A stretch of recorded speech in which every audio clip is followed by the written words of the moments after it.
Sveiki medžiotojai, medžiotojos ir šunų savininkai. Nauja šunų voljero laida ir šiandien noriu su jumis pašnekėti ar papasakoti jums apie tai, kas yra šuns dokumentai. Daugelis kartų pokalbiuose arba kažkur internete, pavyzdžiui, ss.lt, matomi tokie atsiliepimai arba teigimai: mano šuo yra su dokumentais, jis turi veterinarinį pasportą ir viskas yra gerai. Ir taip yra veisiami šunys ir parduodami šuniukai su dokumentais.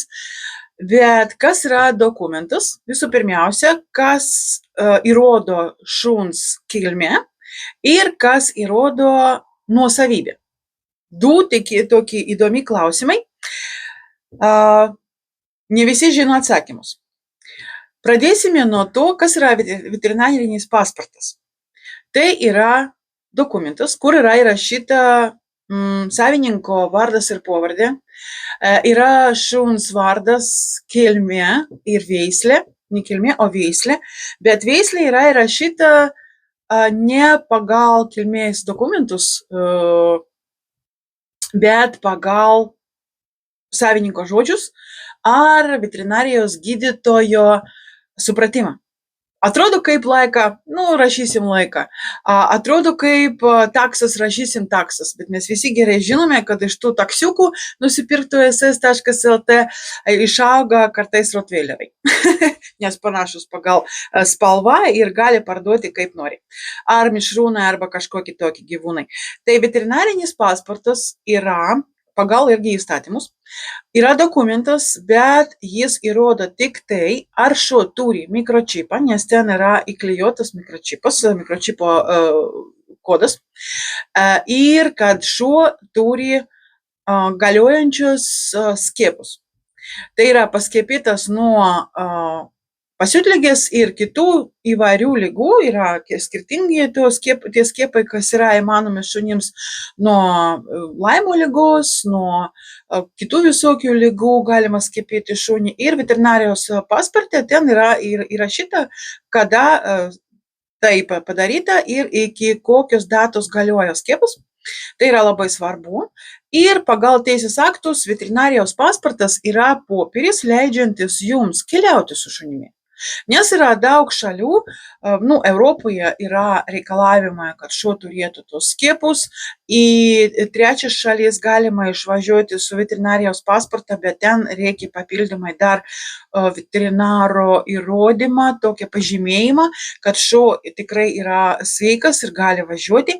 Žodžiu, tai yra toks medicininis dokumentas ir jis neįrodo ne šuns kilmę, ne nuosavybę. Taigi, kas įrodo šuns nuosavybę, kad šuo priklauso kažkokiam žmogui? Visų pirmiausia, tai yra registravimas gyvūnų augintinių registre. Tai yra privalomas įrašas, kurį daro arba savininkas, arba veisėjas. Pats savininkas negali įvesti duomenis į gyvūnų augintinių registrą.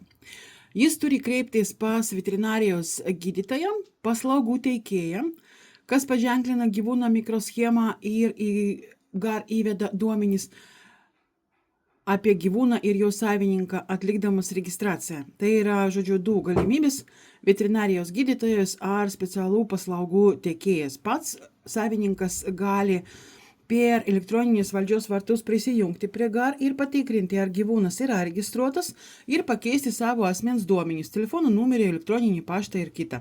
Jei savininkui reikia keisti ne savo, o paties gyvūno duomenys, pavyzdžiui, veislė, mikročipo numerį arba kažką kitą, reikia dar kreiptis pas veterinarą arba valstybinę maisto ir veterinarijos tarnybos teritorinį padalinį. Tai nėra savanoriškai keičiama per portalą. Taip pat savininkas gali per elektroninius valdžios vartus pranešti apie gyvūną išregistravimą, dingimą arba kitus įvykius.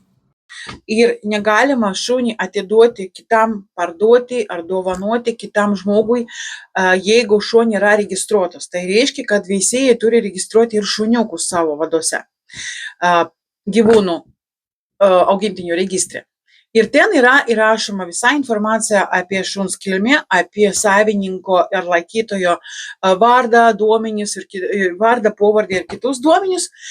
Ir VMVT, atsiprašau, aš turiu dokumentą prieš akių, VMVT aiškiai nurodo, kiekvienas savininkas atsako už paženklinto šuns registraciją. Tai prieš registravimą šunys ir šuniukai turi būti paženklinti mikroschema. Tai yra daroma pas veterinarą. Kitam asmeniui leidžiama perduoti tik registruotą šunį, o duomenys registre turi būti atnaujinti pasikeitus savininkui ar laikytojui. ES gyvūnų augintinių pasas, apie ką mes kalbėjome prieš to, yra kelionės ir sveikatos dokumentas. Su pasportu jūs galite keliauti, bet jūs negalite parduoti šunį, sakydamas, kad šuo turi kilmės dokumentus. Tai va, dar jeigu jūs įsigijote šuniuką, bet jis neturi dar kilmės liudijimą, jūs turite atsisavinimo sutartį, pirkimo sutartį su augintoju. Tai irgi įrodo, kad jūs įsigijote tą šunį teisingų kelių ir jis priklauso jums. Ir su šitais dokumentais jūs galite registruoti šunį, jeigu reikia, arba eiti į kinologijos klubą. Stoti į kinologinį klubą, kas yra jums artimesnis, pavyzdžiui, jūsų miesto klubas kažkoks, arba jeigu jūs įsigijote, pavyzdžiui, medžioklinį šunį, apie ką mes ir visi pagrindė galvojam ir kalbame, tada jūs galite stoti į specialiai veislės klubą, yra tokį, pavyzdžiui, lietuvių skaliko klubas, arba jakterjero klubas, ar laiko klubas, ar galite stoti tada ir į kažkokią, nežinau, ten kitokį, kas jums geriau patinka. Visi šunų kinologijos klubai yra Lietuvos kinologijos draugijos nariai. Ir Lietuvos kinologijos draugija yra vienintelė kinologinė asociacija šalyje, kas atstovauja Lietuvos šunininkų teisės tarptautiniam lygyje, kas jos išduoti dokumentai, kilmės liudijimai, duoda teisę dalyvauti tarptautiniuose parodose užsienyje, duoda teisę dalyvauti veisimo darbė, žodžiu, veisti šunis, daryti kergimą su užsienio šunimis ir prekiauti šuniukus į kitas šalis. Tai yra pagrindinis dalykas, nes šunų veislės kokybė, šunų veislės populiacijos kokybė ir kiekvieno šuns sveikata ir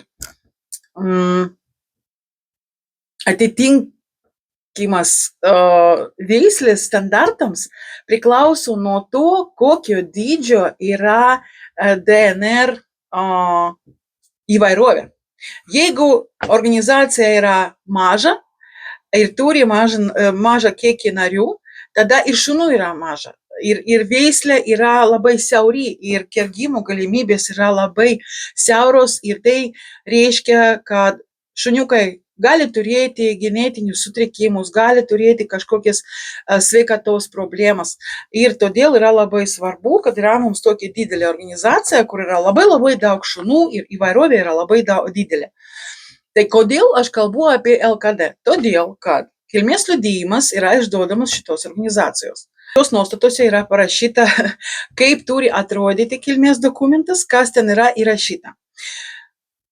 Atsižvelgiant į tai, kad LKD yra Tarptautinės kinologijos federacijos FCI narys, tai ir kilmės liudijimas yra pagrindė toks pat, pagal schemą, pagal turinį yra toks pat, kaip kitose šalyse. Gali atrodyti kitaip, ten prancūzų arba vokiečių arba kažkokios kitos šalies kilmės liudijimas gali atrodyti truputį kitaip, turinys yra toks pat. Ten turi būti 3 kartų šunys, tėvai, seneliai ir proseneliai. Ir jūs turite matyti ten ne tik šunų vardus ir kilmės liudijimo numerius, bet ten gali būti įrašyti irgi titulai. Turi būti, jeigu yra reikalavimas daryti sveikatos patikrinimus, turi būti kilmės liudijime įrašyti irgi šitų šunų sveikatos tyrimų rezultatai. Pavyzdžiui, aš turiu veimaranerius ir veimaraneriai turi privalomus daugelėje šalių privalomą displazijos tyrimą. Ir mano šuns kilmės liudijime yra įrašyti visi rezultatai. Ir jūs ten pagal šitą kilmės liudijimą galite pamatyti, kokia yra jūsų šuns būklė ir ar yra grėsmė, kad jis turės kažkokias sveikatos problemas arba ne. Tai sveikatos patikrinimai yra labai svarbus dalykas ir jie yra oficialiai įrašomi į kilmės liudijimą. Ir tokį kilmės liudijimą gali išduoti tik Lietuvos kinologijos draugija. Ir šitas dokumentas įrodo šuns kilmę. Jūs galite sužinoti, iš kur buvo jūsų šuniuko tėvai, iš kur protėvai ir seneliai ir proseneliai, galite siekti jų kažkokius, nežinau, darbą parodose, galite pažiūrėti kitų vadų šuniukus iš jūsų šuniukų tėvų, arba, žinote, yra labai daug informacijos kilmės liudijime ir tai yra labai svarbus dokumentas ir šitas dokumentas įrodo jūsų šuns kilmė, ne veterinarinis pasportas.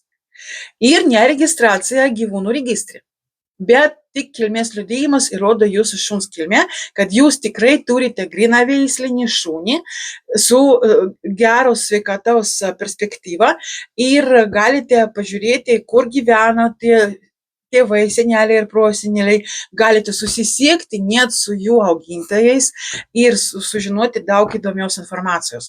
Taigi, apie šuns dokumentus galima apibendrinti taip, kad savininko teisės į konkretį šunį įrodo registracija gyvūnų registre ir pirkimo dokumentas kažkoks, sutartis su augintoju, o šuns kilmė įrodo kilmės dokumentai, kilmės liudijimas, kas yra išduotas Lietuvos kinologijos draugijos specialistais.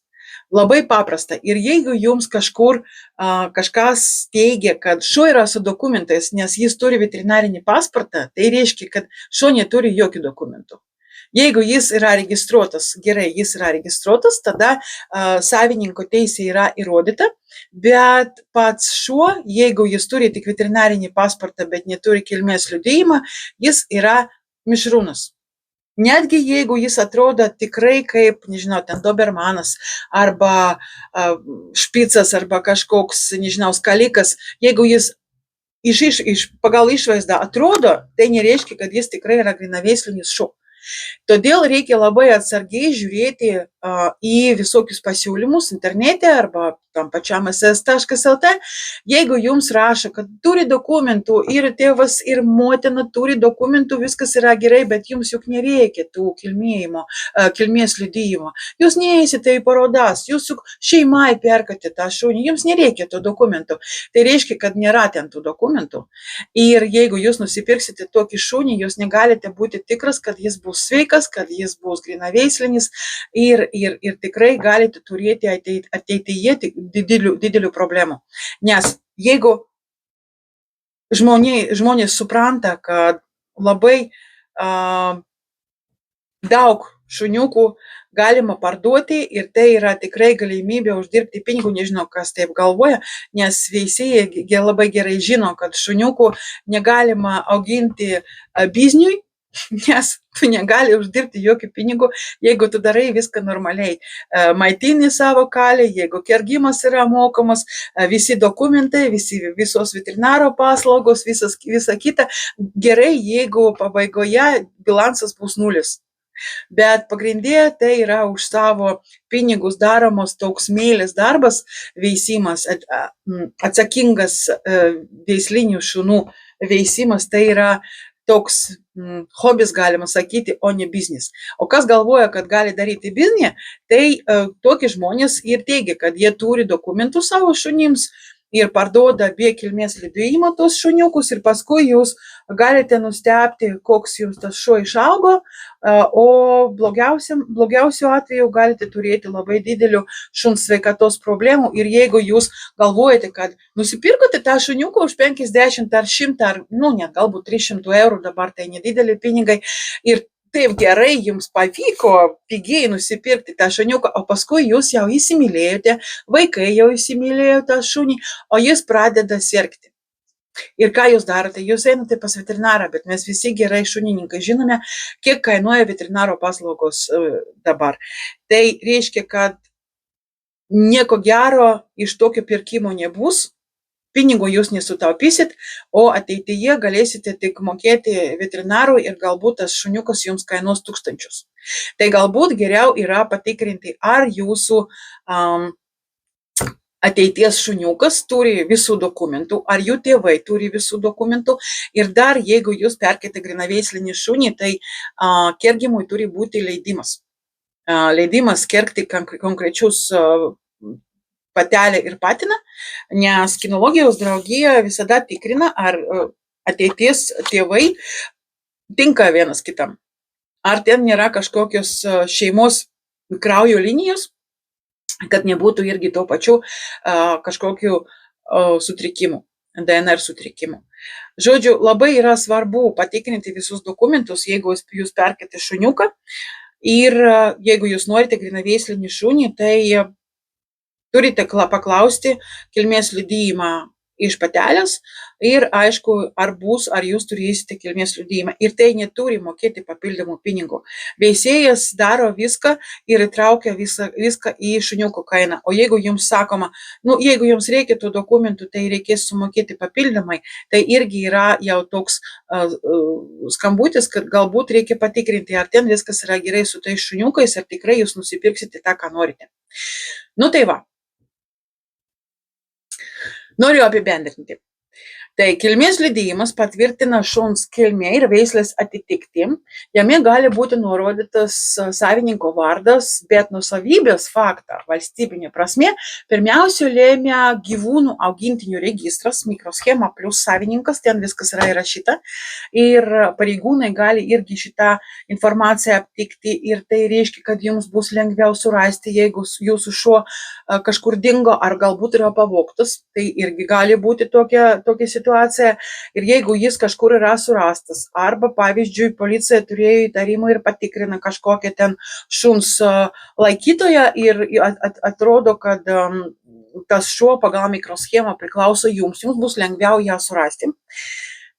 Ir nuosavybės faktą valstybinė prasme pirmiausia lėmė šitas gyvūnų registras. O ir civilinės nuosavybės perdavimo dokumentai, tai reiškia pirkimo arba dovanojimo kažkoks aktas arba sutartis su veisėju. Tai praktikinis minimumas, jeigu reikia įrodyti, kad medžioklinis šuo priklauso jums. Praktikinis minimumas, vėlrais.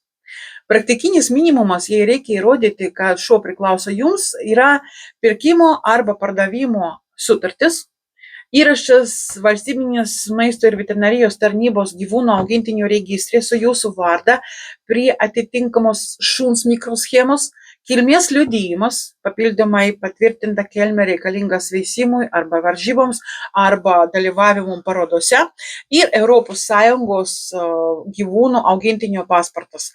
Ten yra jis yra naudojamas kelionėms į užsienį ir kaip pagalbinis identifikavimo dokumentas, nes ten irgi viduryje yra mikroschemos kodas ir savininko duomenys. Ir va taip. Tai reiškia, kad šuo turi dokumentų. O jeigu šuo turi tik veterinarinį pasportą, tai galima sakyti, kad dokumentų jis neturi.